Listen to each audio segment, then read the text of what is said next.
We're counting down the 12 most debated cases when climbers died on Everest, a journey through history's greatest mountaineering mysteries and tragedies. From unsolved disappearances and controversial rescue dilemmas, to catastrophic natural disasters and the hidden costs borne by those working in the death zone, these incidents have shaped Everest's reputation and ethics. The fate of Mallory and Irvine's camera is a test case for forensic realism on Everest. In 1924, George Mallory and Andrew Irvine carried a Kodak Vest pocket camera loaded with nitrate film on their summit push, intending to document the highest point on Earth. The camera, inventoried and lent by Dr. Somerville, was last seen with the pair as they moved toward the final ridge.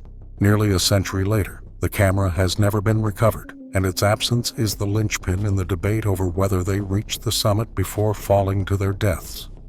Photographic conservators agree. If the camera is ever found, there's a slim but real chance that images could be salvaged. Cellulose nitrate film, notorious for instability, can survive decades in sub-zero ice, provided it avoids crushing and water ingress. Cold storage slows chemical decay, and successful recoveries from even older film stocks have been made, if the film is handled with extreme care, using pre-hardening and anti-fog agents in a controlled darkroom. But the odds shrink if the film has been abraded, melted, or stuck together by freeze-thaw cycles. Modern glacier flow models add another layer. Debris lost on Everest's northeast ridge migrates slowly down the central Rongbuk Glacier, sometimes surfacing decades or centuries later. The 1999 expedition found Mallory's body at 8,155 meters, but no camera. Recent finds, partial remains attributed to Irvine, discovered about 100 meters below, suggest the camera, if carried by Irvine, may have been flung further down the fall line or buried in a melt cone. Glacier modeling narrows the likely search band to a down glacier arc, 50 to 300 meters west or northwest of the main fall sites. But the area remains vast and dynamic. Forensic search teams now prioritize this zone using magnetometers, ground-penetrating radar, and grid mapping. Any discovered camera would need to be instantly preserved in sub-zero containment for a shot at film recovery. Only a clear summit day image showing Mallory or Irvine atop Everest's peak, or a unique panorama from the summit ridge, would meet the threshold for rewriting mountaineering history. Until then, the missing camera remains both a scientific challenge and a symbol of exploration's unresolved questions.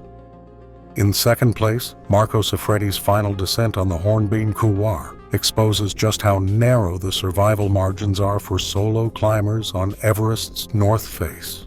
On September 8, 2002, Siffredi stood at the summit after a rapid push, eyeing the Hornbeam, a line steeper and far more committing than the Norton Couloir he'd snowboarded the year before. Early that morning, meteorological forecasts flagged a stable window, but with hints of afternoon cloud buildup.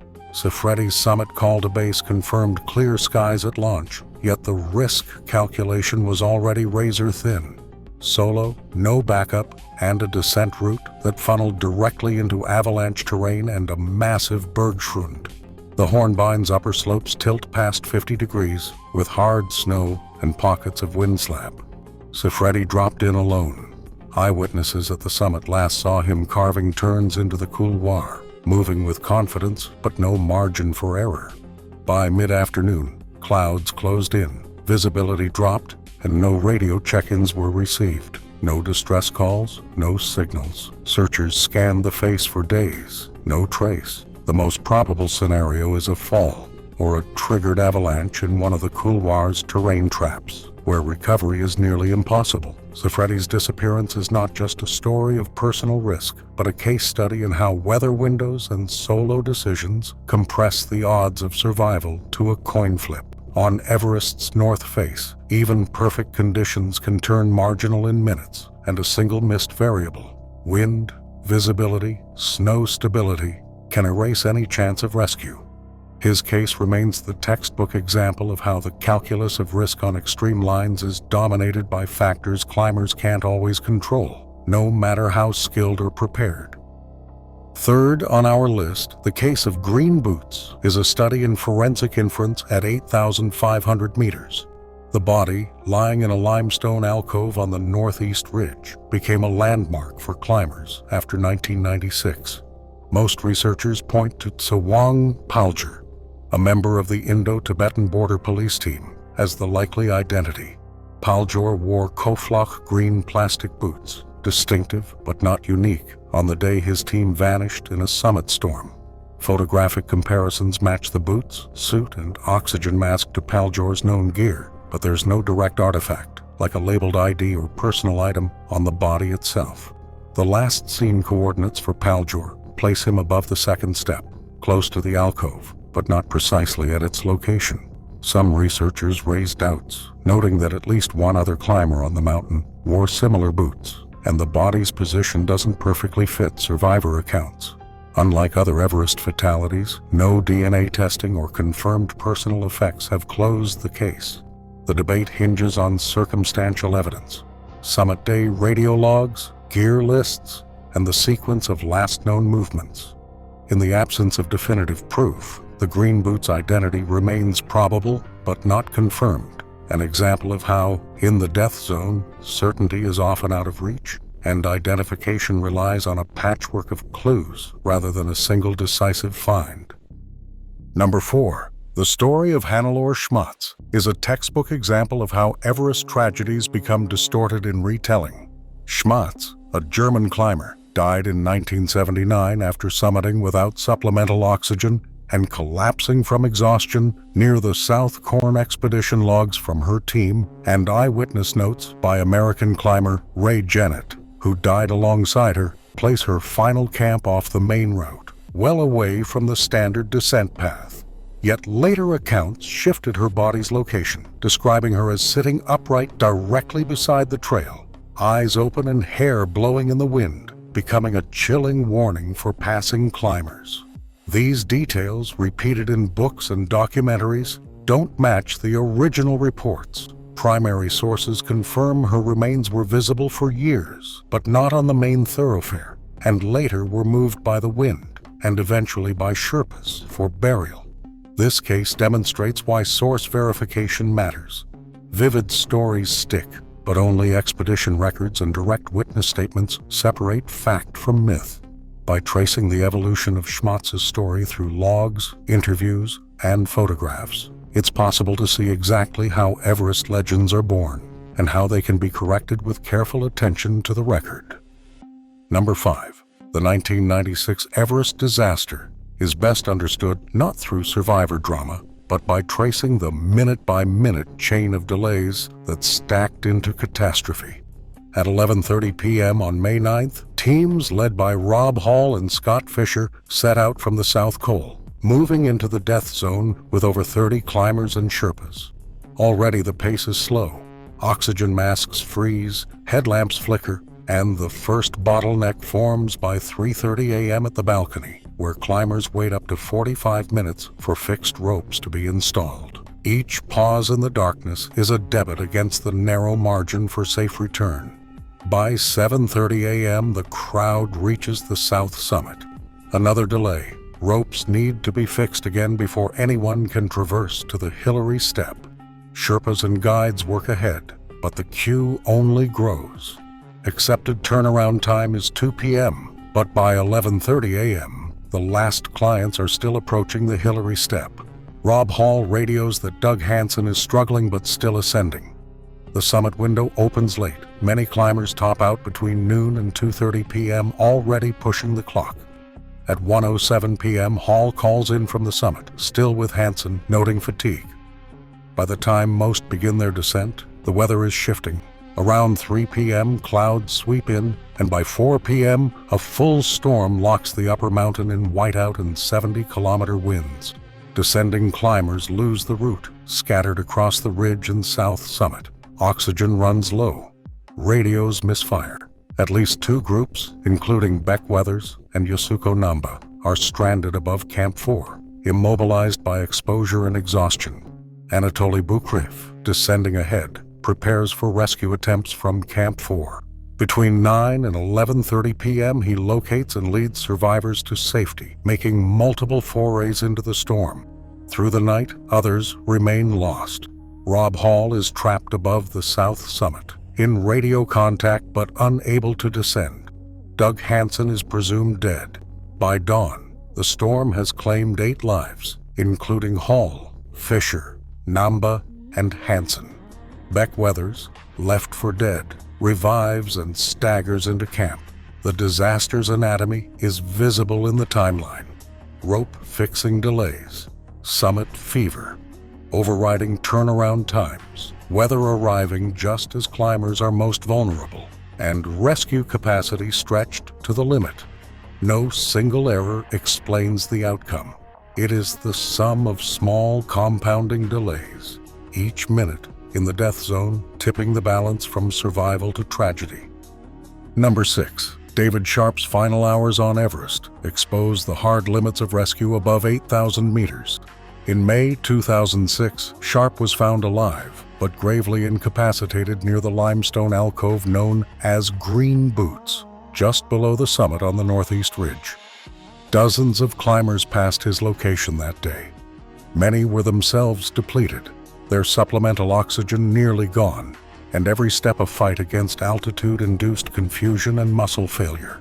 At this elevation, the human body is deteriorating faster than it can recover. Cognition blurs, movement slows, and even basic coordination becomes a struggle. Rescue isn't just a matter of willpower or moral choice. Above the death zone, carrying or dragging another adult is nearly impossible without a large rested team and spare oxygen. Weather can shift in minutes. A sudden wind or drop in temperature can turn a rescue attempt into a second tragedy. Sharp's case forced a reckoning. What is physically possible and what is a wishful standard imposed from sea level? After 2006, the debate shifted from outrage to realism. Policy changes encouraged more oxygen reserves and better communication. But the core fact remains. At extreme altitude, the line between rescue and survival is drawn not by intent, but by the hard arithmetic of oxygen, manpower, and time. Sharp's story is not about indifference, but about the brutal constraints that define what help means in the death zone. Number 7. Climbing Everest without supplemental oxygen strips away the final buffer between human physiology and the death zone. At 8,848 meters, the air holds just a third of the oxygen found at sea level. For Francis Arsentiev, this meant every step after the summit was a calculation against time, energy, and the body's dwindling reserves. Hypoxia sets in fast. The brain starves, decision-making falters, and even simple tasks, like clipping into a rope or lighting a stove, become nearly impossible. Fine motor skills vanish as blood thickens and circulation slows.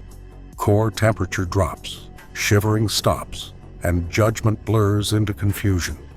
The margin for error narrows to minutes. Without bottled oxygen, climbers move slower, rest less, and burn through their body's limited stores just to stay upright. Descent, already the most dangerous phase, becomes a race against a body that is shutting down in real time. In Arsentiev's case, the difference between life and death was measured not just in altitude, but in the hard arithmetic of unassisted survival, where a single misstep, a moment's delay, or a drop in weather can tip the scales irreversibly. No O2 ascents demand a physiological gamble that leaves little room for rescue and almost none for reversal. Number 8. Lincoln Hall's night on the southeast ridge is a rare window into the physiology of survival at extreme altitude. After a successful summit in May 2006, Hall began showing signs of severe high-altitude cerebral edema, confusion, hallucinations, and loss of motor control. His team, unable to move him and nearly out of oxygen, declared him dead after a night exposed at 8,700 meters. Yet, at dawn, Hall was found sitting upright, coherent enough to converse, hands ungloved but remarkably intact. Medical data from similar cases points to the unpredictable course of altitude illness. Cerebral edema can fluctuate, and in rare instances, partial reversals occur as brain swelling subsides with rest and minimal exertion. Core temperature variability is another factor. Some climbers experience spontaneous rewarming if metabolic reserves aren't fully depleted, especially during periods of inactivity. Hall's case also highlights the role of chance, a night without catastrophic wind, a body position that limited heat loss, and a brief plateau in illness progression. No miracle, only a convergence of reversible edema, marginal but sufficient body heat, and a narrow escape from the usual cascade toward fatal hypoxia. Hall's recovery is not a blueprint, but a forensic reminder that biology, not just willpower, sometimes tips the odds, preparing the ground for later stories of impossible survival.